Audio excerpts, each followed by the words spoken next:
Esta canción refleja la historia de un amigo que tuve en Potosí. Él era minero del Cerro Rico.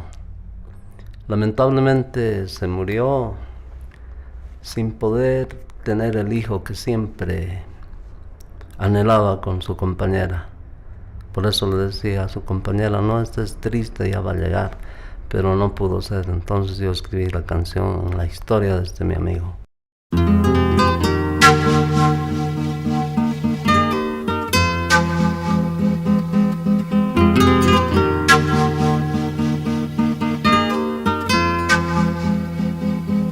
¿Por qué estás triste? Dime por qué. Veo en tus ojos pena y dolor, que negras nubes te hacen sufrir. Siento llover en tu corazón. ¿Por qué tan lejos miras? ¿Por qué? ¿O algo presientes que sea fatal? No llores, vida, me harás llorar, y nuestro llanto nos ahogará. No llores, vida, me harás llorar. No llores, vida, me harás llorar.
Sé que en la vida hay que luchar, y siendo pobres con una cruz, pero tu amor, mi amor, vale más.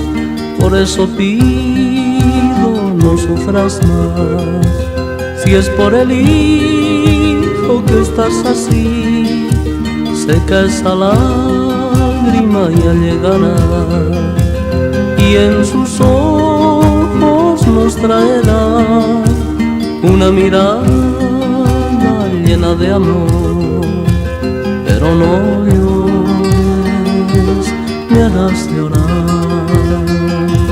Pero no llores, me harás llorar. Pero no